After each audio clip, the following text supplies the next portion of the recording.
परमेश्वर के अद्भुत और सामर्थी नाम में फिर से एक बार आप सभी का वेलकम करता हूं। आपको धन्य कहता हूं, परमेश्वर के नाम को धन्य कहता हूं, आपको धन्यवाद कहता हूं कि आप लोगों ने अपने समय को निकाला और जो हमारा बाइबल अध्ययन चल रहा है प्रकाशित वाक्य की किताब में, उसमें आप सभी लोग लगातार शामिल हो रहे हैं और परमेश्वर की आशीषों को देख पा रहे हैं।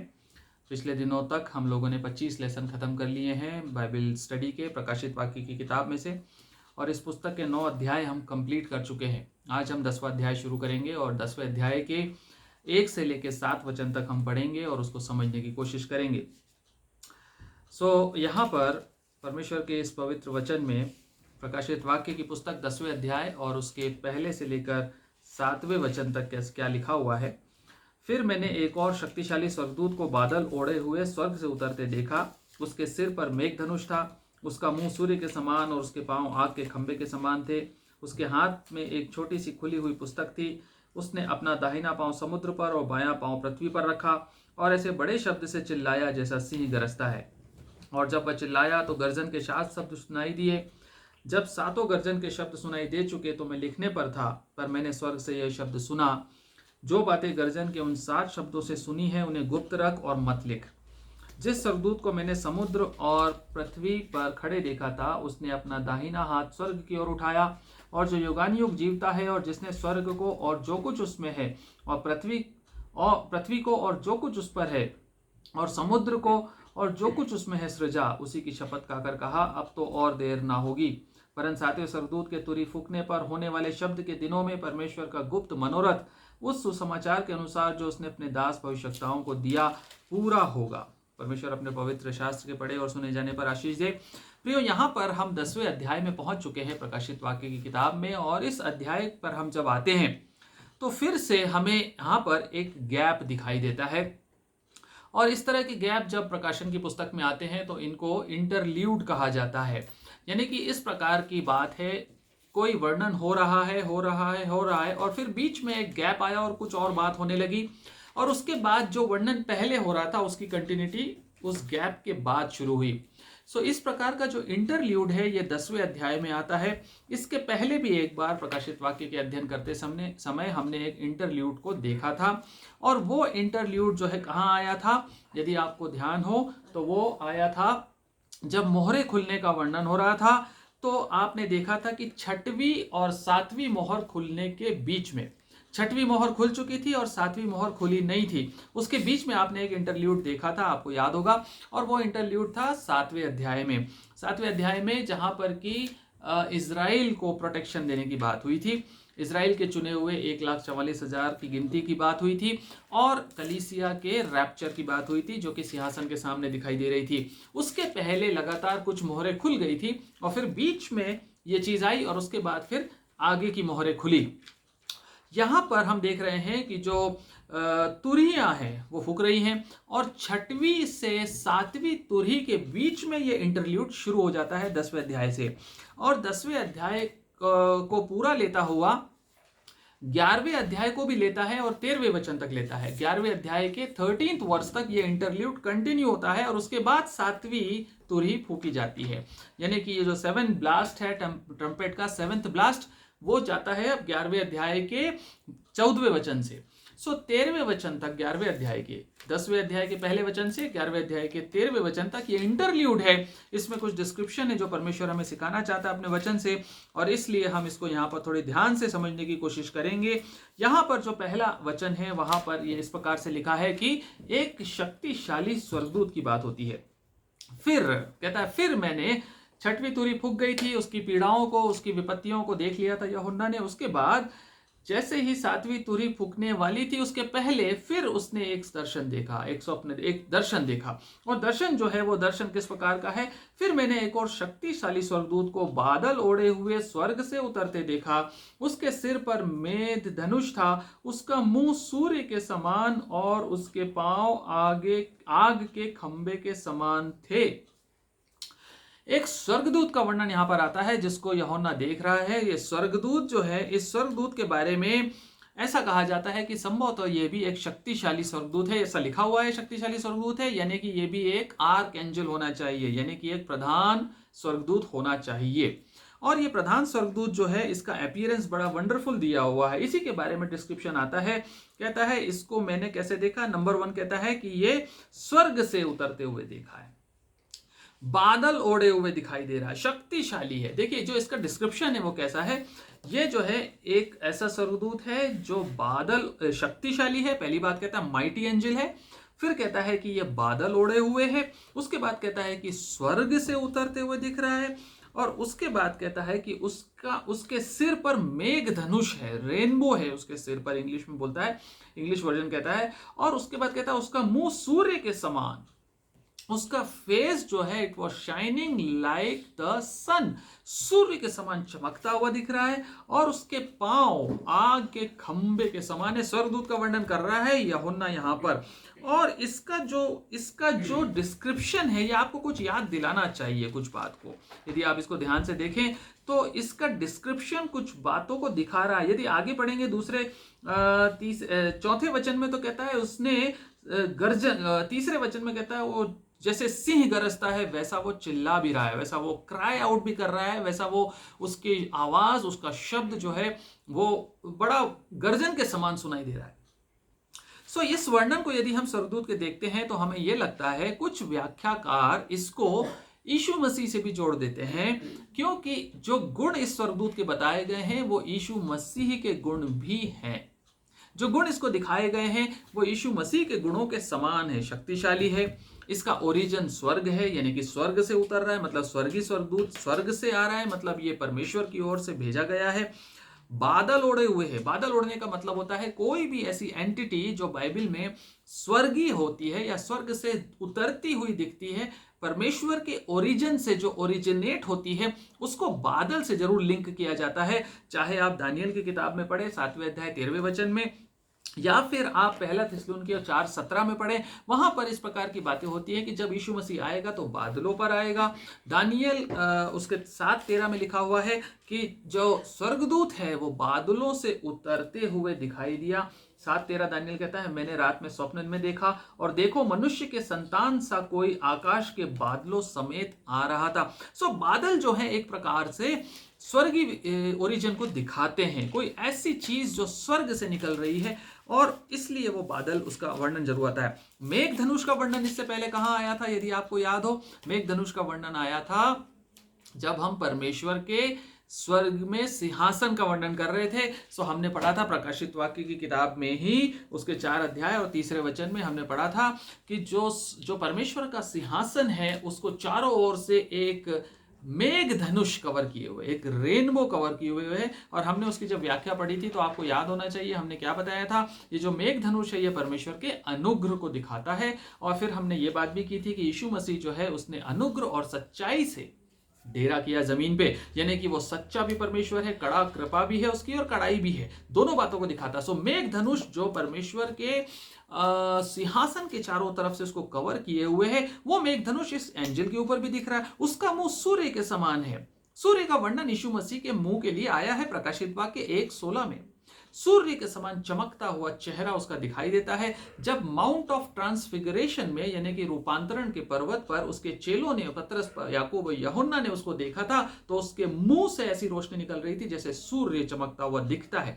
सो यीशु मसीह के चेहरे को भी सूर्य से कंपेयर किया जाता है दुनिया में समझाने के लिए। सो ये स्वर्गीय जो स्वर्गदूत है इसका चेहरा यीशु मसीह के समान चमक रहा है। उसका पांव आग के खंबे के समान है, उसका पैर आग के खंबे के समान है। और इजराइलियों के आगे आगे जब परमेश्वर चला करता था तो आपको याद होना चाहिए वो आग और बादल के खंबे के रूप में चलता था। सो यहां पर भी यह परमेश्वर के स्वरूप को दिखाता है। और सिंह के समान गरजना अगेन परमेश्वर की ओर इंडिकेट करता है। परमेश्वर जो है वो शेर के समान गर्जन करने वाला परमेश्वर है, उसकी आवाज जो है वो यहूदा का सिंह कहलाता है। सो ये सारी बातें मिलकर एक परमेश्वरी गुणों को दिखाती है, यीशु मसीह के समान दिखता है। इसलिए कुछ व्याख्याकार ऐसा कंक्लूड कर देते हैं कि यह स्वर्गदूत जो उतरा और खड़ा हुआ ये और कोई नहीं, यीशु मसीह खुद था। लेकिन यदि हम बारीकी से अध्ययन करें तो आगे के पदों में हम ऐसा पाएंगे, कुछ बातें हैं गौर करने वाली जो हमको ये बताती है कि यह स्वर्गदूत यीशु मसीह नहीं है। लेकिन डेफिनेटली जो कोई भी है ये स्वर्गदूत, इसने परमेश्वर के बहुत सारे गुणों को धारण किया हुआ है। मतलब परमेश्वर ने इसको बहुत सारे अपने स्वर्गीय लक्षण और गुणों, अपने एट्रीब्यूट से इक्विप करके इसको दुनिया पे उतारा और भेजा है। जो कुछ भी है, ये बात तो कंफर्म है कि ये परमेश्वर की ओर से भेजा हुआ स्वर्गदूत है। ये उन 4 स्वर्गदूतों जैसा नहीं है जो कि फुरात नदी के पास बांधे गए थे खोलने के लिए और खुलकर सत्यानाश करने के लिए। कम से कम वो स्वर्गदूत तो नहीं है। ये माइटी एंजल है जिसका ओरिजिन हेवन है और परमेश्वर की ओर से आया है। परमेश्वर की ओर से आया है और कुछ बातों का संदेश लेकर यह स्वर्गदूत यहां पर आया है। और ये जो एंजल है, ये एंजल वैसा ही माइटी एंजल है जैसा कि हमने पहले प्रकाशित वाक्य के 5वें अध्याय में पढ़ा था। यदि आपको याद हो, प्रकाशित वाक्य के 5वें अध्याय में हमने पढ़ा था कि एक स्वर्गदूत चिल्लाकर पूछता है बड़े शब्द से कि कौन इन मोहरों को तोड़ने के योग्य है। एक माइटी एंजल वहां पर भी था। कुछ वैसा ही माइटी एंजल है ये, जो कि प्रधान स्वर्गदूत होना चाहिए। कुछ व्याख्याकार इस स्वर्गदूत को जिब्राइल भी बताते हैं, लेकिन कंफर्म नहीं है क्योंकि ये संदेश लेकर आया। इसके हाथ में किताब है, आगे हम पढ़ रहे हैं। ये जिब्राइल भी हो सकता है, but it is not written clearly.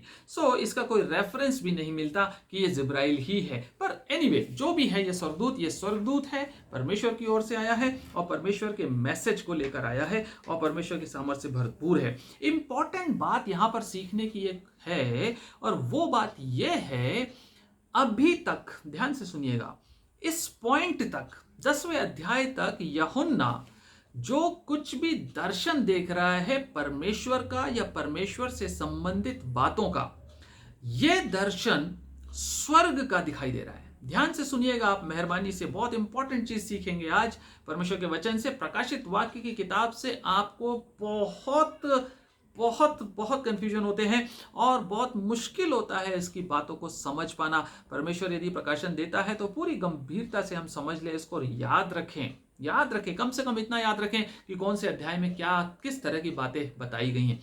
यहां पर एक इंपॉर्टेंट बात यह है कि जहां भी परमेश्वर या परमेश्वर के स्वर्गदूतों की बात होती है, वहां पर यूहन्ना जो दर्शन देखता है उसका जो फ्रेम होता है, यानी कि जो सेटअप होता है यूहन्ना के दर्शन का जो एम्बियंस होता है, वो स्वर्ग होता है। अभी तक पहली बार, ध्यान से सुनिएगा, पहली बार यूहन्ना एक ऐसा दर्शन देख रहा है यहां पर जो परमेश्वर के अनुग्रह का, परमेश्वर के मैसेंजर का दर्शन है, लेकिन स्थान चेंज हो गया।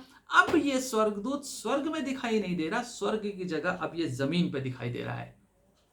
Hello, praise the Lord. आप समझ रहे हैं चेंजेस कैसे प्रोग्रेस हो रही है परमेश्वर के प्लान्स की? आप समझ पा रहे हैं क्या इसको? आगे की आयतों में इसको समझ लीजिए अच्छे से। परमेश्वर अपने हेडक्वार्टर को स्वर्ग से शिफ्ट करके इस जमीन पे लाने की तैयारी कर रहा है। Praise the Lord. पहली बार यूहन्ना स्वर्ग की दर्शन को स्वर्ग में नहीं देख रहा, परंतु स्वर्ग के दर्शन को, स्वर्ग के लोगों को पृथ्वी पे देखते हुए यहां पर देख रहा है। पहली बार परमेश्वर अपनी कैपिटल, अपनी किंगडम जमीन पे ला रहा है। इस बात को यूहन्ना पहली बार लिखना शुरू करता है 10वें अध्याय से। और यहां पर जो दूसरा वचन है उसमें क्या लिखता है? उसके हाथ में एक छोटी सी खुली हुई पुस्तक थी। उसने अपना दाहिना पांव समुद्र पर और बायां पांव पृथ्वी पर रखा। उसके हाथ में उस स्वर्गदूत के, जो परमेश्वर के यहां से भेजा गया, स्वर्गीय ओरिजिन का है, डिवाइन माइटी एंजल, जिसका डिस्क्रिप्शन आपने इतना लंबा चौड़ा देखा। उसका चेहरा कैसा है, उसके पैर कैसे हैं, उसके ऊपर कैसा मेघधनुष है। इन सब के बाद आप देखते हैं कि ये जमीन पे कहां पर खड़ा हुआ है। उसका माइटी एंजल का माइटी फीट कहां पर है? उसका दाहिना पैर जो है वो समुद्र पर और बायां पैर पृथ्वी पर, और उसके हाथ में एक छोटी सी खुली हुई पुस्तक है। ये कौन सी पुस्तक है जो उसके हाथ में है? ये कौन सी पुस्तक है? इसके पहले कौन सी पुस्तक आपने प्रकाशन में पढ़ी है? आपने एक पुस्तक के बारे में प्रकाशित वाक्य में पढ़ा जो परमेश्वर के हाथ में थी और मोहर बंद थी, और वहां पर चिल्ला चोट हो रही थी कि कौन इस पुस्तक को खोलेगा। बंद पुस्तक थी। उस पुस्तक को खोलने के लिए जो योग्य था वो परमेश्वर का पुत्र यीशु मसीह, जो मेमना वध किया गया, वो इस योग्य था। उसने आगे बढ़कर परमेश्वर पिता के हाथ से वो पुस्तक ले ली और उसकी मोहरों को खोलना शुरू किया। और इस पॉइंट पर प्रकाशित वाक्य के 7वीं मोहर भी खुल चुकी है। इसका मतलब कि जो पुस्तक बंद थी, मोहर बंद थी, उस पुस्तक को यीशु मसीह ने अनरोल कर दिया है। और यह खुली हुई पुस्तक, आपको याद होना चाहिए प्रियो, जब हमने 5वें अध्याय का अध्ययन किया था तो हमने उस बंद मोहर बंद पुस्तक के बारे में बहुत विस्तार से अध्ययन किया था। उस पुस्तक के आगे और पीछे दोनों साइड लिखा हुआ है और वो पुस्तक परमेश्वर का इस जमीन को रिडीम करने का क्या प्लान है उसके बारे में बता रही थी। परमेश्वर किस प्रकार से अधर्म और पाप और शैतान को नष्ट करेगा पूरी तरह से, हमेशा हमेशा के लिए, और अपने स्वर्गीय राज्य को कैसे स्थापित करेगा, उसका प्लान उस किताब के अंदर लिखा हुआ था। और जब वो किताब खोल दी गई तो वो प्लान पूरा अनरोल हो गया। ग्रीक शब्दों में, जो ओरिजिनल ग्रीक रिटन बाइबल है, मैन्युस्क्रिप्ट्स हैं, उसमें जो परमेश्वर के हाथ में किताब है उसको बिब्लियन बोला जाता है, बिब्लियन। और ये जो किताब इस स्वर्गदूत के हाथ में दिखाई देती है, इसको बिब्लारिडियन बोला जाता है। सो दे आर सिनोनिमस। ये दोनों किताबें जो हैं, ये दोनों किताबें लगभग एक जैसी दिखाई देती हैं। यहां पर कहीं भी ये नहीं लिखा है कि ये किताब वही है जिसको यीशु मसीह ने अनरोल किया, जिसकी सील्स को ओपन किया, लेकिन इसके वर्णन से ऐसा लगता है कि इस स्वर्गदूत को वो खुली हुई किताब दी गई जो वहां पर यीशु मसीह ने बंद ली थी और खोल दी और मोहरें तोड़ दी। और उसके बाद ये स्वर्गदूत उसी किताब को लेकर के नीचे आया है और जमीन पे उतरा है। और इस किताब में परमेश्वर का प्लान है जो उसने लिखा हुआ था, मोहर बंद करके रखा था। यीशु मसीह ने अपने समय पर उसको खोला और शैतान के हाथ से पृथ्वी को पूरी रीति से रिडीम करना, अनगॉडलीनेस को खत्म करना, सिन को हमेशा हमेशा के लिए फिनिश करना और इस पृथ्वी को और आकाश को समाप्त करके नया पृथ्वी और नया आकाश बनाना। यह सारा वर्णन, इसका एकदम स्कीमेटिक प्रोग्राम इस किताब के अंदर लिखा हुआ है, जिसको लेकर के ये स्वर्गदूत जमीन पे आया है। और प्रियो, इस किताब के बारे में यदि आप पढ़ना चाहें, इस खुली हुई किताब के बारे में, तो यहेजकेल नबी की किताब में आपको मिलता है। यहेजकेल नबी की किताब में भी इस प्रकार की किताब का वर्णन पाया जाता है 2 अध्याय में और 9वें वचन से आगे। यहेजकेल नबी की किताब 2 अध्याय और उसका 9वां वचन कहता है, तब मैंने दृष्टि की और क्या देखा कि मेरी और एक हाथ बढ़ा हुआ है और उसमें एक पुस्तक है। हिंदी में पुस्तक कहता है, लेकिन यह स्क्रॉल की बात कर रहा है। स्क्रॉल पुस्तक है, वह दोनों और उसमें एक पुस्तक है, उसको उसने मेरे सामने खोलकर फैलाया और वह दोनों ओर लिखी हुई थी। और जो उसमें लिखा, ध्यान से देखिएगा, ध्यान से सुनिएगा क्या लिखा हुआ था उस पुस्तक में। उसने यहेजकेल नबी ने इस कंटेंट को एकदम पिन पॉइंट करके समराइज कर दिया कि मैं सब कुछ तो बता नहीं सकता क्या लिखा है, क्या एक एक वर्णन में नहीं दे सकता, लेकिन जो लिखा हुआ है उसका मतलब, उसका जिस्ट क्या था लिखा हुआ है। और जो उसमें लिखा था वे विलाप और शोक और दुख भरे वचन थे। प्रिय, यहां पर जो भूमिका है इस यहेजकेल की किताब में, वो इजराइल के खिलाफ है। यह भूमिका यह है कि इजराइल किस प्रकार से पापी हो गया, किस प्रकार से अधर्मी हो गया, किस प्रकार से परमेश्वर के खिलाफत करने लगा। और परमेश्वर ने यहेजकेल का अभिषेक करके उसको खड़ा किया और उसको बोला कि जो मैं इनके खिलाफ करने जा रहा हूं, मेरा प्लान, किस प्रकार से इनको मैं दंड देने जा रहा हूं, किस प्रकार से इनको मैं पनिश करने जा रहा हूं, उसका प्रोग्राम परमेश्वर ने यहेजकेल को बताया उस किताब में। ठीक वैसा ही सिमिलर किताब ये स्वर्गदूत के हाथ में है जो खुली हुई है। और इस किताब में भी जो 7 मोहरें खुल गई, उन 7 मोहरों के बाद भी कुछ ऐसा लिखा हुआ है जो विलाप और शोक और दुख से भरा हुआ है। परमेश्वर इस पृथ्वी को नष्ट करके खुश नहीं होता, ना किसी मनुष्य के मारे जाने से प्रसन्न होता है। प्रियो, इसमें विलाप और दुख है जो आने वाले संकट और विपत्तियों को वर्णन करता है। लेकिन हमें यहां पर पता नहीं चलता कि लिखा क्या है, लेकिन लिखने का जो कंटेंट है, जैसे यहेजकेल ने बताया, वैसे ही हम समझ सकते हैं कि इस तरह की किताब में डेफिनेटली आने वाली विपत्तियां और परेशानियां लिखी हुई हैं, जो कि मोहरों में नहीं दर्ज हुई अभी तक, जो होने वाली हैं। मोहरों में जो विपत्तियां बताई गई और तुरहियों में जो विपत्तियां बताई गई और आगे जो होने वाला है, कटोरों की विपत्तियां आने वाली हैं। सो लगभग इस पूरे कॉन्टेक्स्ट को अगर लेकर चलें तो इस किताब में कुछ इसी प्रकार का हॉरिबल सीन होना चाहिए जो लिखा गया है।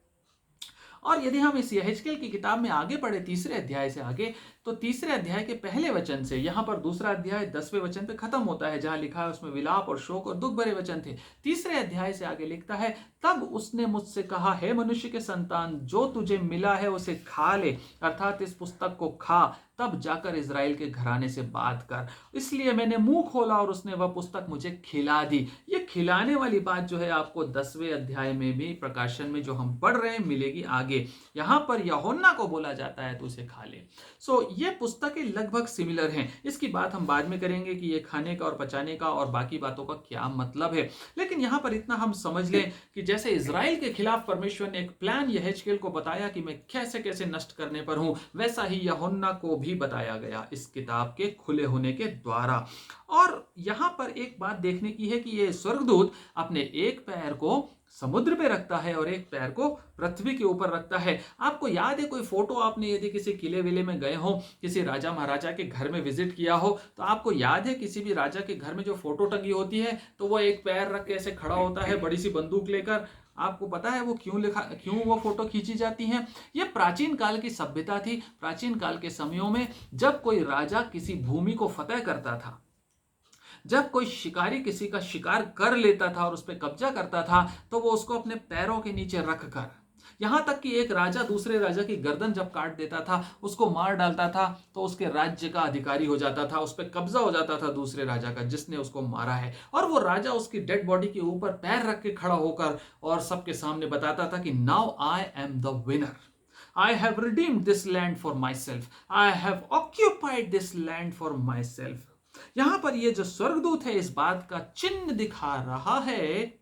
हेलो, यहां पर ये स्वर्गदूत एक मैसेज लेकर आया है कि बहुत हो गया और जो कुछ होना था हो चुका, शैतान का टाइम ओवर हो चुका और अब परमेश्वर ने इस पृथ्वी को फतह करने का मन बना लिया है। इस पृथ्वी को, इस समुद्र को टोटली परमेश्वर कॉन्कर करने जा रहा है और उसके राज्य की स्थापना करने जा रहा है। शैतान के राज्य को टोटली एलिमिनेट करने जा रहा है, टोटली वाइप आउट करने जा रहा है। ना तो जमीन पे कुछ बाकी रहेगा और ना समुद्र में कुछ बाकी रहेगा जिस पर परमेश्वर का कब्जा ना हो। अब परमेश्वर ने इस बात का कब्जा ले लिया अपने हाथ में। उसने विजय ले ली सारे अधर्म को खत्म करने का, और परमेश्वर ने अपने प्लान को एग्जीक्यूट करने के लिए अब और देर नहीं करना है। इस बात का मैसेज इस स्वर्गदूत के माध्यम से दे दिया। यहां पर पृथ्वी भी है और समुद्र भी है। समुद्र जो होता है प्रियो, वो नॉर्मली समुद्र जो है वो परमेश्वर की ओरिजिनल क्रिएशन का हिस्सा नहीं है।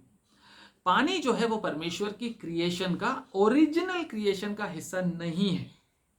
ओके, उत्पत्ति 1:1 में आप पढ़ते हैं कि परमेश्वर ने आदि में क्या बनाया। हेलो बाइबल रीडर्स, उत्पत्ति 1:1 में परमेश्वर कहता है, वचन कहता है, परमेश्वर ने आदि में आकाश और पृथ्वी को बनाया। जल जो है, पानी, वो बहुत बाद में बना। उसके बाद उजियाला, अंधियारा हुआ, ये हुआ, वो फिर बना। जल को थल से अलग करके उसने कहा जल अलग और थल अलग। सो जल जो है वो नॉर्मली परमेश्वर की ओरिजिनल क्रिएशन का हिस्सा नहीं है बिगिनिंग में। और जो जल है वो प्रकाशित वाक्य की पुस्तक में आगे हम पढ़ेंगे कि जो पानी है वो डेमोनिक और इविल स्पिरिट्स के ओरिजिन को दिखाता है। और परमेश्वर यहां पर इस स्वर्गदूत के एक पैर को समुद्र में डालकर ये दिखा रहा है कि सारी इविल स्पिरिट, सारी डेविलिश चीजें, सारी डेमोनिक चीजों को मैं खत्म करने जा रहा हूं। इस पर मारकर, जैसे पुराने समय के लोग कब्जा करते थे, वैसे मैं इसके ऊपर कब्जा कर चुका हूं। ये मेरे अधीन है, ये मेरे अंदर है, मेरे नीचे है। मैंने इनको अपने पैर के नीचे कर दिया और ये सब कुछ मैं खत्म करने जा रहा हूं प्रियो। और फिर हम तीसरे और चौथे वचन में चलें, वहां लिखा हुआ, और ऐसे बड़े शब्द से चिल्लाया जैसा सिंह गरजता हो। यह स्वर्गदूत, ये स्वर्गदूत चिल्ला रहा है बड़े शब्द से और जैसे शेर गरजता है, और जब वह चिल्लाया तो गर्जन के 7 शब्द, 7 7 7 7, प्रकाशित वाक्य is a book of 7 7 7 7 many times 7, 7 शब्द आपको सुनाई दिए, यूहन्ना को सुनाई दिए। जब सातों गर्जन के शब्द सुनाई दे चुके तो मैं लिखने पर था। यूहन्ना तो पेन पेपर लेके बैठा था, है ना? क्यों? क्योंकि परमेश्वर ने उसको बोला था कि जो मैं कह रहा हूं लिखते जा। कहा था ना? आपको याद है कि नहीं याद है कि पीछे आगे पाठ पीछे सपाट? नहीं तो ऐसा तो नहीं ना। पहला अध्याय याद है, 10वें अध्याय में पहुंचते पहुंचते पहला अध्याय साफ तो नहीं हो गया। पहले अध्याय में परमेश्वर ने यूहन्ना को कहा था जो मैं तुझे दिखाने जा रहा हूं उसको लिख ले, और यूहन्ना ने ओबीडियंस के साथ लिखना शुरू किया। यहां पर आने के बाद पहली बार परमेश्वर क्या कहता है? मत लिख। जो कुछ तो अभी लिखता आ रहा है ना, अभी तूने 9 चैप्टर्स लिख दिए, मतलब उस समय तो चैप्टर्स नहीं बने थे, लेकिन परमेश्वर ने कहा कि जो कुछ तूने लिखा है ठीक है, थोड़ा ब्रेक ले ले। अब जो तूने 7 शब्द इस गर्जन में सुने हैं उसको वो लिखने पर था, पर मैंने स्वर्ग से यह शब्द सुना। परमेश्वर की ओर से एक आवाज यूहन्ना को सुनाई दी, जो बातें गर्जन के उन 7 शब्दों से सुनी है उन्हें गुप्त रख और मत लिख। वाओ! परमेश्वर है प्रियो। He is a wonderful God. He is a sovereign God and he controls everything. His will is supreme. उसकी इच्छा सर्वोच्च है। वो आपको क्या बताना चाहता है, क्या नहीं बताना चाहता, ये उसकी मर्जी है प्रियो। हम उसकी मर्जी से आगे जाकर बहुत कुछ सीखना चाहते हैं, बहुत कुछ जानना चाहते हैं, लेकिन परमेश्वर का वचन कहता है कि बहुत सी बातें हैं जिसको उसने अपने अधिकार में रखा, और जो बातें हमारे फायदे की, हमारी भलाई, हमारे उद्धार के लिए जरूरी थी, हमारे स्वर्ग जीवन के लिए जरूरी थी, उन बातों को उसने हम पे जाहिर किया। यूहन्ना से उसने कौन सी बातें थी जिसको कंसील कर दिया, पता नहीं, मालूम नहीं प्रियो, समझ में नहीं आता। बहुत से स्कॉलर्स इसमें बहुत ढूंढाई मचाते हैं, बहुत ढूंढ ढांड करते हैं। डैनियल की किताब में लिखा है कि ये किताब जब परमेश्वर ने डैनियल को दी थी तो उसको कहा था इसको सील करके रख दे, इसको अनसील मत करना, क्योंकि अंत के दिनों में ज्ञान बहुत बढ़ जाएगा और लोग ढूंढ ढांड करेंगे। ये वचन में लिखा हुआ है। सो परमेश्वर ने जब इन बातों को हमें बताया प्रकाशन में, उसके बाद जो बता दिया 22 चैप्टर में, फिर भी हम इस आयत पे बहुत फोकस करें, इसकी आवश्यकता नहीं है। परमेश्वर की इच्छा सर्वोच्च है।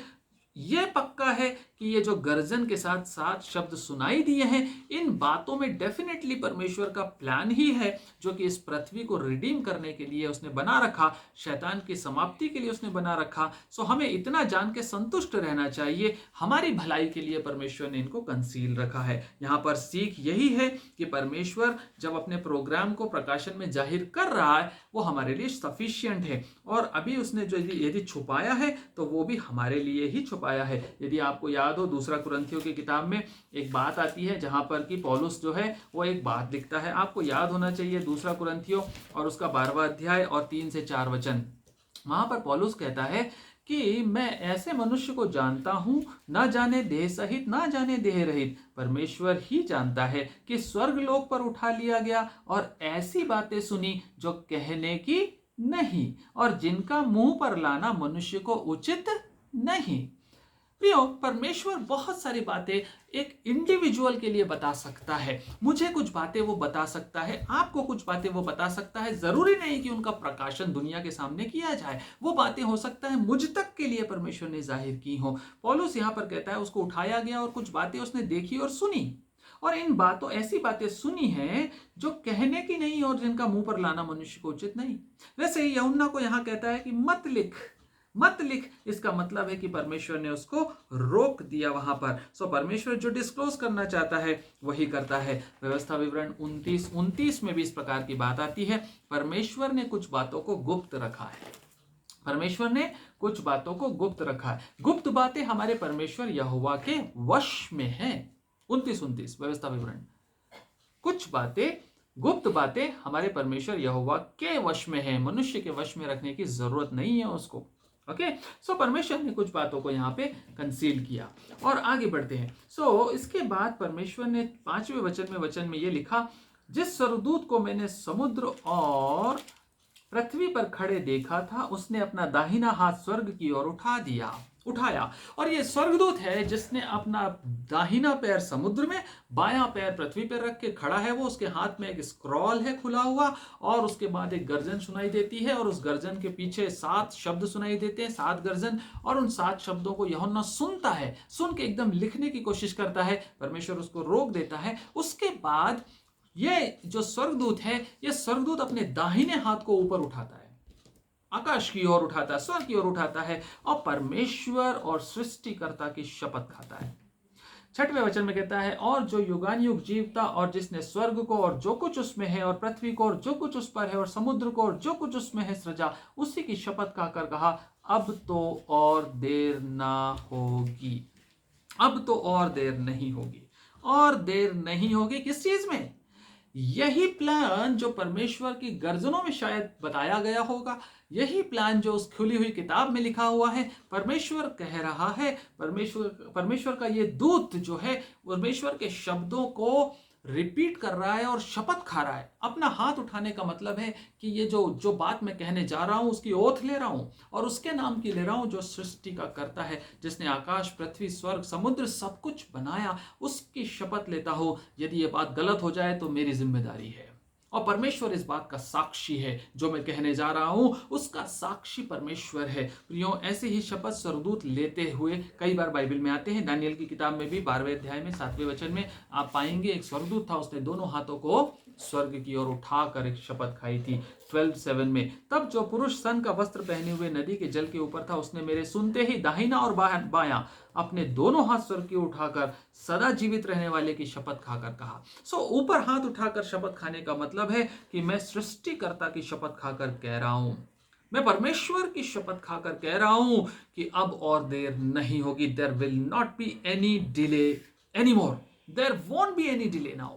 कोई देर अब नहीं होगी। जो कुछ मन फिराव का अवसर था दे दिया गया, जो कुछ नष्ट करने का प्लान था दे दिया गया, जो विपत्तियां डाली जानी थी डाली जा रही हैं। लेकिन अब परमेश्वर अपनी किंगडम को एस्टैब्लिश करने के लिए पूरा मन मरा चुका। और प्रियो, ये बात जो है, बार बार इसी बात का उत्तर है, उन प्रार्थनाओं का उत्तर है जिसमें सारी सृष्टि कराह कर कहती थी, प्रभु तू कब आएगा?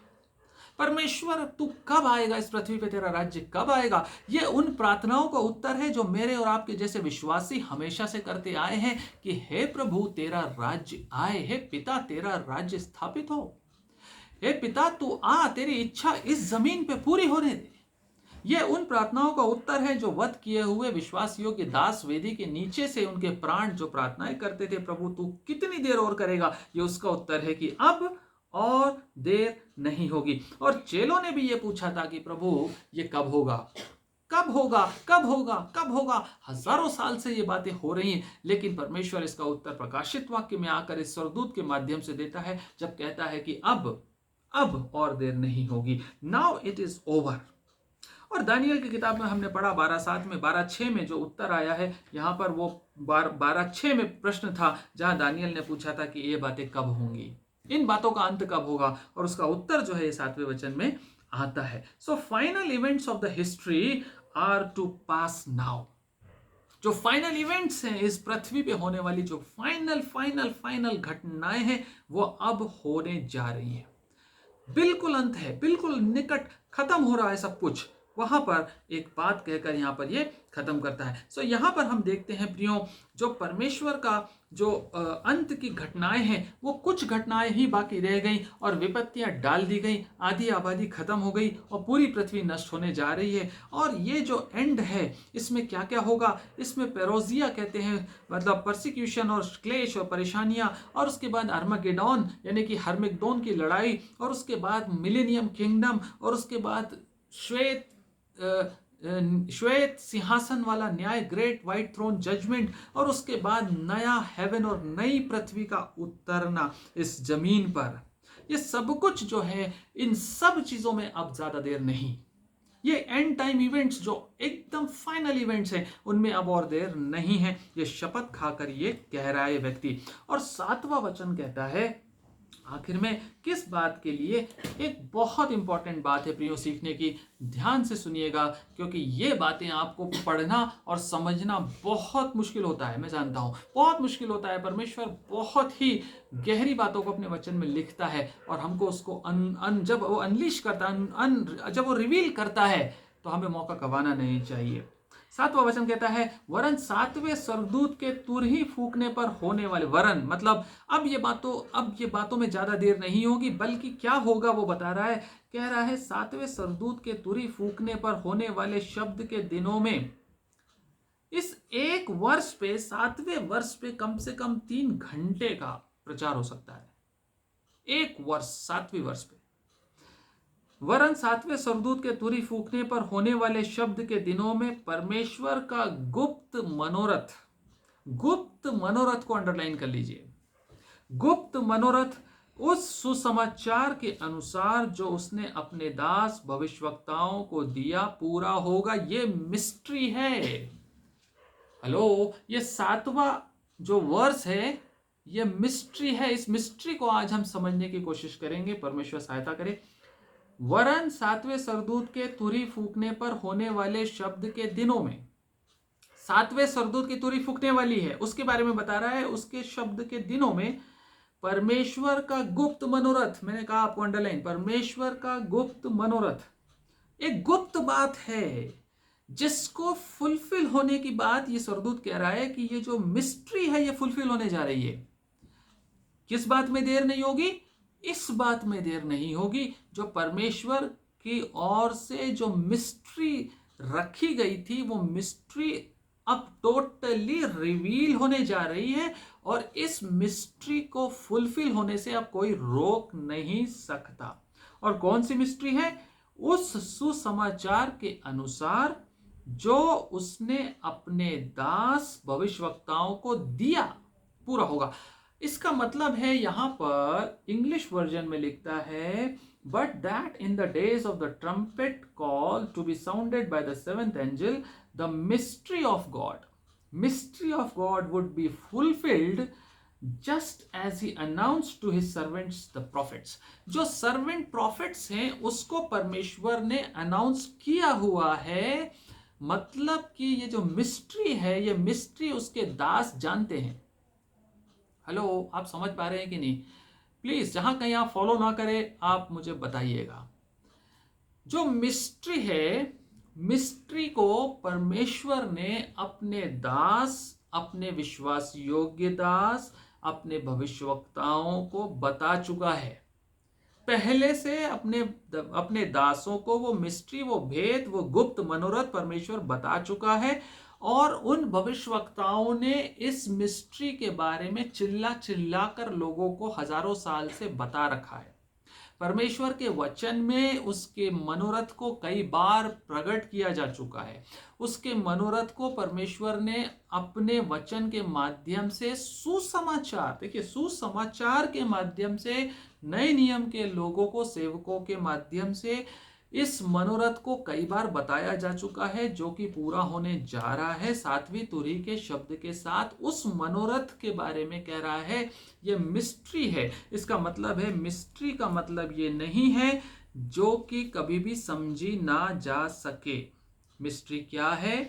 मिस्ट्री एक ऐसी चीज होती है, भेद या गुप्त मनोरथ क्या होता है? गुप्त मनोरथ, हम लोग ऐसा सोचते हैं कि गुप्त मनोरथ पता नहीं चलेगा कभी परमेश्वर का, परमेश्वर की जो भेद है उसकी मन का, वो हमको पता नहीं चलेगा। लेकिन ऐसा नहीं है। परमेश्वर ने अपने भेद को अपने दासों को दिया हुआ है, और वो दास सुसमाचार के माध्यम से चिल्ला चिल्ला कर जगत को बता रहे हैं। लेकिन शैतान ने हमारी आंखों पे पर्दा डाल रखा, मेरा मतलब है दुनिया के लोगों का की आंखों पे पर्दा डाल रखा, जिसकी वजह से वो उसके भेद को समझ नहीं पाते हैं। और इस वजह से ये जो भेद है, मिस्ट्री है, लेकिन ये वो हिडन नहीं है। It is not a secret which cannot be understood at all. It is a secret that God only can reveal. Mystery of God is something that only God can reveal through his prophets. और परमेश्वर का वचन कहता है आमोस की किताब में तीसरे अध्याय के 7वें वचन में। आमोस नबी की पुस्तक, उसका 3रा अध्याय और 7वां वचन कहता है, इसी प्रकार से प्रभु यहोवा अपने दास भविष्यवक्ताओं पर अपना मर्म बिना प्रकट किए कुछ भी नहीं करता, कुछ नहीं करेगा। परमेश्वर अपने दासों को जरूर बताता है, और वो दास जब बताते हैं, जब समझाते हैं, जब वचन समझाते हैं, जब वचन पढ़ते हैं, परमेश्वर इस मिस्ट्री को रिवील करता है। लेकिन हम यदि समझने की इच्छा से ना बैठें, यदि हम सीखने की इच्छा से ना बैठें, यदि हम समय निकाल के समर्पण के साथ ना समझें और उस पर चलने के लिए विश्वास योग्य ना हो, तो ये मर्म हम कभी समझ नहीं सकते। परमेश्वर कभी कुछ नहीं करता जब तक कि अपने भविष्यवक्ताओं को ना बता दे। For the Lord God does nothing without revealing his secret, बोल रहा है, without revealing his secret to his servants the prophets. अपने दासों को बताता है वो कि वो क्या चाहता है। और रोमियो 16वां अध्याय 25-26 में एक भेद के बारे में पौलुस बताता है। इसको समझ लीजिएगा, इस सब्जेक्ट को अच्छे से, बहुत शॉर्ट में कॉम्प्रिहेंसिव तरीके से बताने की कोशिश कर रहा हूं मैं। रोमियो 16वां अध्याय 25वां वचन, अब जो तुमको मेरे सुसमाचार अर्थात यीशु मसीह के संदेश के प्रचार के अनुसार स्थिर कर सकता है, उस भेद के प्रकाश के अनुसार जो सनातन से छिपा रहा। प्रियो, यहां पर पौलुस कौन से भेद की बात कर रहा है, कौन सी मिस्ट्री की बात कर रहा है? यशाया नबी की किताब या और भी किताबें हैं पुराने नियम की, उन किताबों में, मीका की किताब है, यहेजकेल में भी है, इन किताबों में यीशु मसीह के जन्म के बारे में बहुत कुछ लिखा हुआ है, भविष्यवाणी की गई है। एक उद्धारकर्ता जन्म लेगा, यहां पर जन्म लेगा, इस प्रकार से मारा जाएगा, क्रूस पे चढ़ाया जाएगा, खत्म होगा। ये एक मिस्ट्री बनी रही 4000 साल तक। कब तक?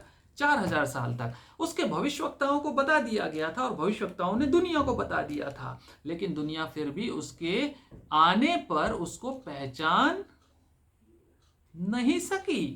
क्यों? क्योंकि परमेश्वर की मिस्ट्री को समझने की कोशिश नहीं की, उसके प्रति विश्वास योग्य नहीं रहे बहुत से लोग। इसीलिए यूहन्ना पहला अध्याय कहता है, यूहन्ना का सुसमाचार पहला अध्याय कहता है कि उसने अपने लोगों के बीच में आया, परंतु अपनों ने उसे ग्रहण नहीं किया।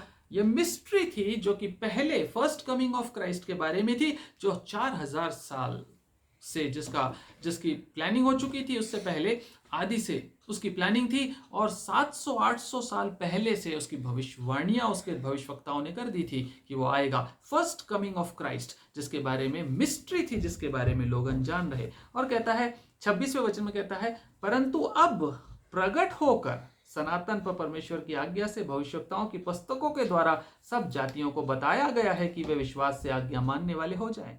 अब प्रकट हुआ। सो यीशु मसीह जो प्रकट होने वाला था, उसके भेद की बात को मिस्ट्री कहा गया है। यहां प्रकाशित वाक्य में जिस प्रकार के गुप्त मनोरथ की बात हो रही है, वो गुप्त मनोरथ यीशु मसीह के सेकंड कमिंग से संबंधित है। यीशु मसीह के सेकंड कमिंग से संबंधित है। मिस्ट्री जो है प्रियो, वो मुख्य रूप से परमेश्वर 2 प्रकार की मिस्ट्री की बात करता है परमेश्वर का वचन। पहली मिस्ट्री है धर्म की मिस्ट्री, सच्चाई की मिस्ट्री, परमेश्वर की मिस्ट्री, परमेश्वर का भेद, भक्ति का भेद, mystery of godliness, mystery of godliness. ये आता है 1 तीमुथियुस 3 अध्याय 16वें वचन में। कौन सा गुप्त मनोरथ है परमेश्वर का, कौन सा भेद है? 1 तीमुथी 3 अध्याय 16वां वचन कहता है, इसमें संदेह नहीं कि भक्ति का भेद गंभीर है। इसमें संदेह नहीं कि भक्ति का भेद गंभीर है, अर्थात वह जो शरीर में प्रकट हुआ, आत्मा में धर्मी ठहरा, स्वर्गदूतों को दिखाई दिया, अन्य जातियों में उसका प्रचार हुआ, जगत में उस पर विश्वास किया गया और महिमा में ऊपर उठाया गया। यीशु मसीह का आना और उसके प्रति भक्ति में बने रहने का भेद गंभीर है। वो शरीर में आया, मनुष्य रूप में आया। दूसरा जो है वो है mystery of ungodliness, mystery of iniquity, अधर्म का भेद।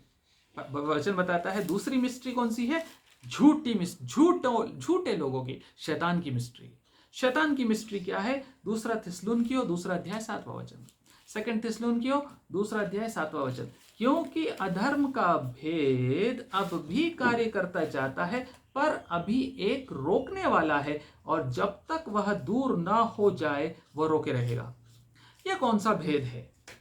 एक और मिस्ट्री, अधर्म की मिस्ट्री बताता है परमेश्वर का वचन। ये मिस्ट्री ऐसी मिस्ट्री है जिसको अधर्म का भेद अब भी कार्य करता जाता है, परंतु उसको एक रोकने वाला है। ये जो अधर्म का भेद है ये क्या है, आइए जल्दी से देख लेते हैं। पहले देखते हैं धर्म का भेद क्या है, मिस्ट्री ऑफ गॉडलीनेस। जल्दी से, अभी हमने पढ़ा पहला तिमोथी 3:16, फिर से एक बार निकालिए, पहला तिमोथी 3:16।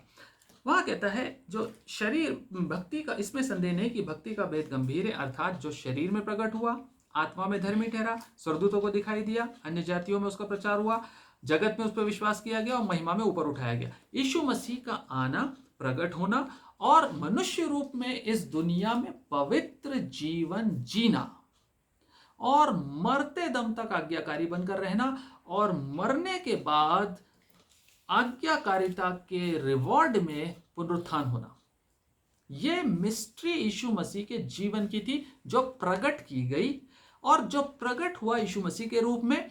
और यीशु मसीह ने एक मॉडल बनके, एक एग्जाम्पल बनके जीवन जी के दिखाया कि एक मनुष्य किस प्रकार से आज्ञाकारी और पाप से बच के रह सकता है।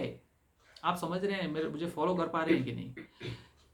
यीशु मसीह इस दुनिया में प्रकट हुआ, उसने लीड करके दिखाया, एग्जाम्पल सेट करके दिखाया कि भक्ति किस प्रकार से की जा सकती है।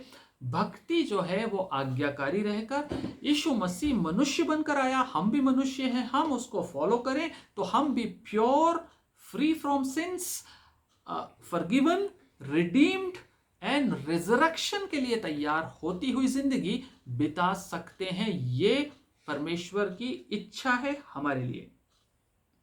आप समझ रहे हैं? अब ये बात क्यों कही पौलुस ने यहां पर तिमोथी को? इसी का 15वां वचन, जस्ट पहले वाला वचन पढ़ लें। वहां पर क्या कहता है?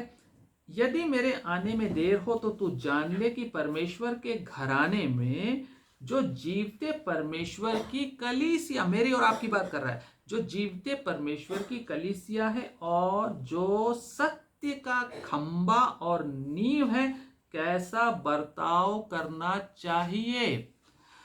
कलीसिया सत्य को पकड़ के रखे, ये सत्य है, ये सत्य का भेद है। यीशु मसीह सत्य था, मार्ग, सत्य और जीवन। वो आया, जिया, सिन के ऊपर ओवरकमर बना और विजयी होके पुनरुत्थान के साथ वापस स्वर्ग में गया। कलीसिया को ऐसा बर्ताव करना चाहिए, यह परमेश्वर का गुप्त मनोरथ है, यह परमेश्वर की इच्छा है। यह मिस्ट्री को परमेश्वर ने यीशु मसीह के रूप में रिवील किया, लेकिन फिर भी अभी बहुत से लोग इसको मिस्ट्री समझते हैं, क्योंकि वो सत्य, देखिए कलीसिया के बारे में कह रहा है, वो सत्य का खंबा और नींव है। कलीसिया मतलब मैं और आप। हम सत्य के साथ कॉम्प्रोमाइज करते, सत्य को रिजेक्ट करते, तो हम यीशु मसीह को रिजेक्ट करते। हम इस बात पे विश्वास नहीं करते कि हम भी पापों से आजाद जीवन जीकर और पुनरुत्थान की आशा में जिंदगी जिए। सत्य को प्रेम करना, ये मिस्ट्री ऑफ गॉडलीनेस है।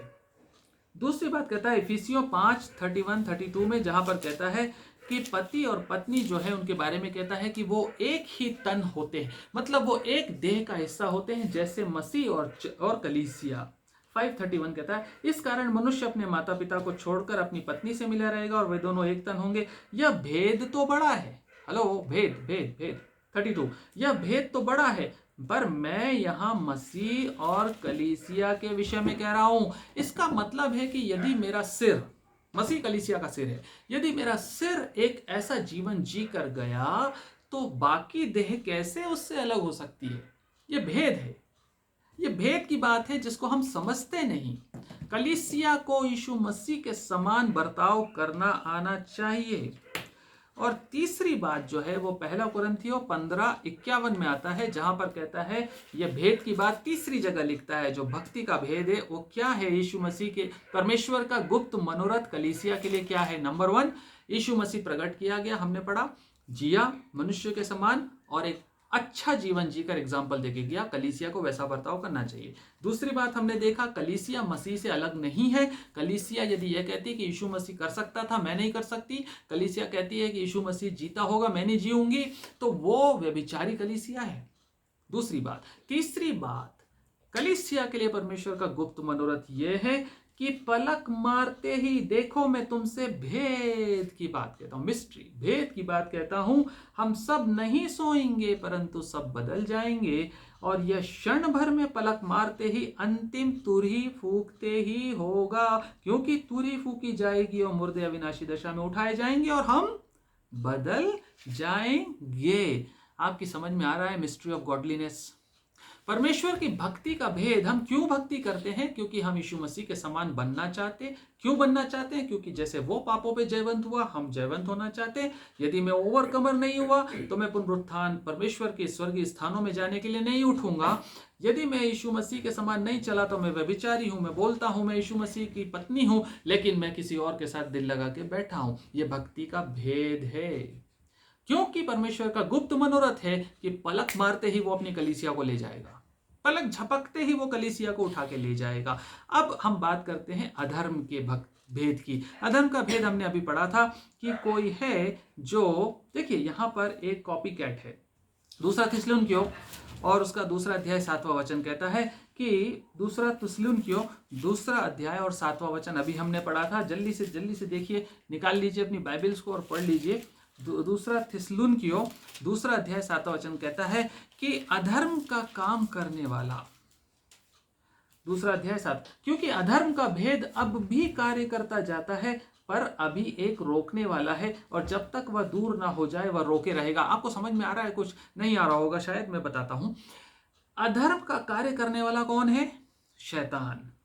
अब भी कार्य करता है इन दिनों में जिनमें हम अनुग्रह के दिनों में रह रहे हैं। अब भी हमारे इस पृथ्वी पे वो काम करता रहता है, परंतु अभी एक रोकने वाला है। कौन है? कौन दिया गया? पवित्र आत्मा। पवित्र आत्मा है, परंतु एक है जो रोकने वाला है, जो उसको रोक के रखता, कंट्रोल करके रखता है, कलीसिया पे हावी नहीं होने देता। अधर्म तो काम करता है, अधर्म का काम करने वाला शैतान काम करता जा रहा, पर अभी एक है जो उसको रोके हुए है, और ये कब और जब तक वह दूर ना हो जाए रोक के रखेगा। पवित्र आत्मा उठा लिया जाएगा कलीसिया के साथ। हेलो, पलक मारते ही तुरही बजते ही कलीसिया और पवित्र आत्मा इस पृथ्वी से उठा लिए जाएंगे, और कलीसिया को जो सहायक दिया गया, यीशु मसीह के चेलों को जो सहायक दिया गया, जैसे ही, समझने की कोशिश करिएगा, जैसे ही पवित्र आत्मा और कलीसिया उठा लिए जाएंगे, इस अधर्म के काम को करने वाले को रोकने वाला कोई नहीं होगा। हेलो, आप समझ रहे हैं? एंटी क्राइस्ट रिवील नहीं हो पा रहा, खुलकर धांधली नहीं कर पा रहा, खुलकर विनाश और भटकाव में हमें नहीं ले जा पा रहा, क्योंकि एक रोकने वाला है।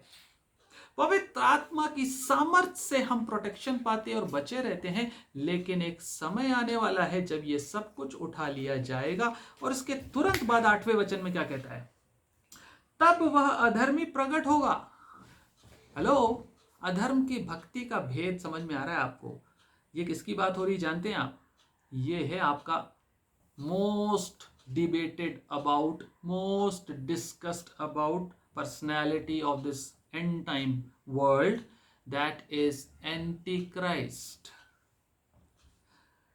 तब वह अधर्मी प्रकट होगा जिससे प्रभु यीशु अपने मुंह की फूंक से मार डालेगा और अपने आगमन के तेज से भस्म करेगा।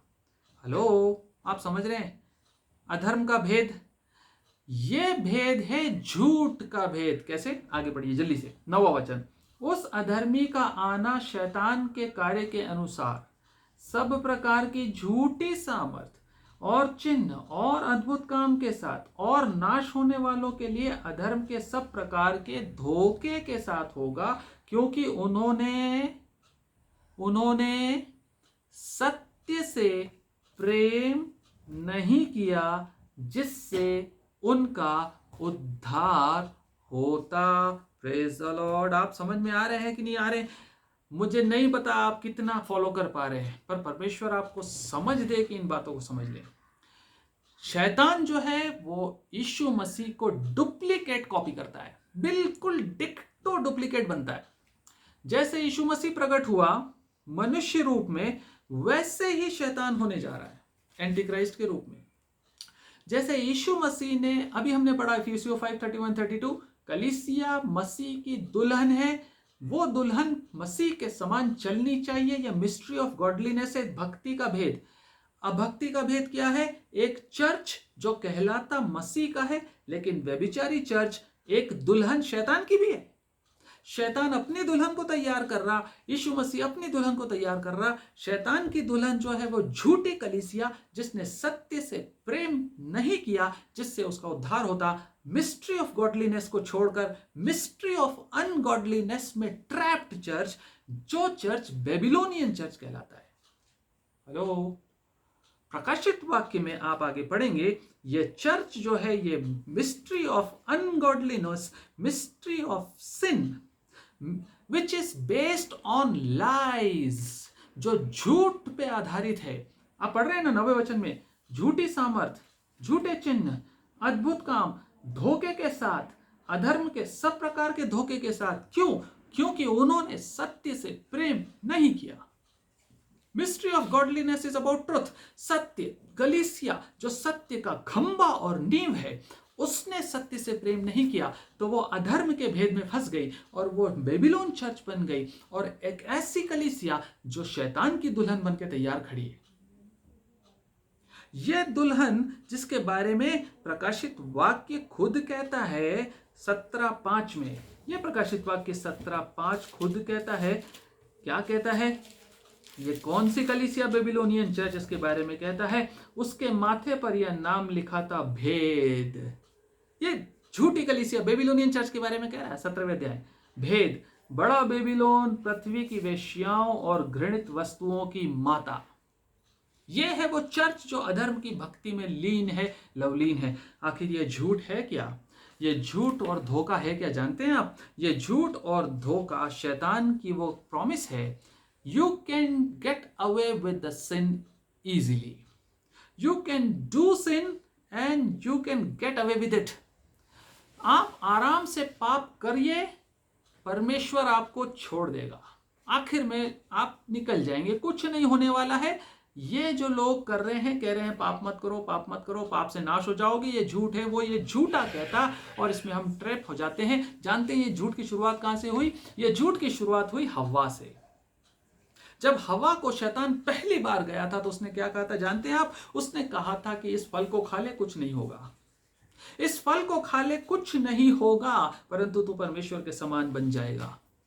यह झूठ से जो शुरुआत हुई थी, यह झूठ आज भी प्रिवेलेंट है। और church, forget about the atheist, जो मानते नहीं परमेश्वर, उनको छोड़ दीजिए, परंतु चर्च विश्वासी कहलाने वाली कलीसिया इस झूठ के भेद में ट्रैप हो चुकी है। ये झूठ ऐसा झूठ है जो हमको बार बार ये कन्विक्शन देता है, you can sin and God will not take it seriously. तुम पाप करो, परमेश्वर कोई गंभीरता से इन चीजों को नहीं लेता। ये झूठ है। और इसके बारे में हमने यहां पढ़ा प्रकाशित वाक्य 10वें अध्याय के 7वें वचन में, 7वीं तुरही फूंकते ही परमेश्वर का गुप्त मनोरथ पूरा हो जाएगा। सच का सच और झूठ का झूठ, मतलब दूध का दूध और पानी का पानी 7वीं तुरही फूंकते ही पूरा हो जाएगा। 7वीं तुरही फूंकते ही परमेश्वर की कलीसिया उठा ली जाएगी और शैतान का खात्मा पूरी तरह से सामने आ जाएगा। पूरी तरह से परमेश्वर अब जिस सरदूत को भेज रहा है जमीन और समुद्र पे पैर रखकर कब्जा करने के लिए, वो मिस्ट्री अनरोल हो जाएगी।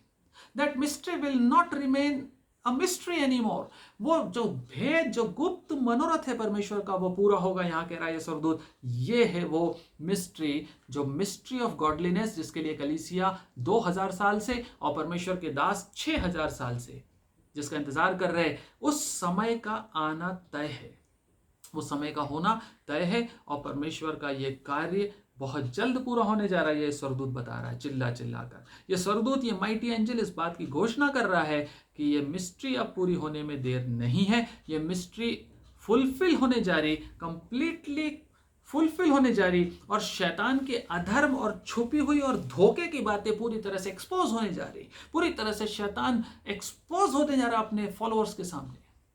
और ये वो मिस्ट्री है जिसके बारे में सुसमाचार हमें दिया गया और भविष्यवक्ताओं के द्वारा इसकी प्रचार लंबे समय से किया जा रहा, लेकिन फिर भी हम परमेश्वर को धोखा देते आ रहे हैं, उसके ऊपर कान नहीं लगाते, सुनते नहीं, और हम बार बार अधर्म के भेद में उलझते जाते हैं। प्रिय परमेश्वर अपने वचन पे आशीष दे कि हम इन बातों को समझ सकें, और जो उसकी मिस्ट्री है यदि हमारी समझ में आ गई तो हम सत्य का खंभा और नींव बनकर डट कर उसमें खड़े रहें। प्रभु तू जब भी आएगा हमें ले जाने लायक पाएगा। हम तेरी दुल्हन है, हम दुष्ट की दुल्हन बेबीलोन चर्च नहीं है। हमारे माथे पर प्रभु जी वो नहीं लिखा होना चाहिए जो शैतान चाहता है, परंतु जो मोहर तूने दी इजराइलियों को वैसा स्वरूप हमारा हो प्रभु, प्रोटेक्टेड ब्राइड ऑफ क्राइस्ट। परमेश्वर अपने वचनों पे आशीष दे और इस अध्ययन के द्वारा जो हमने सीखा है हमारे दिलों में, हमारे जीवन में बने रहने वाला हो सके।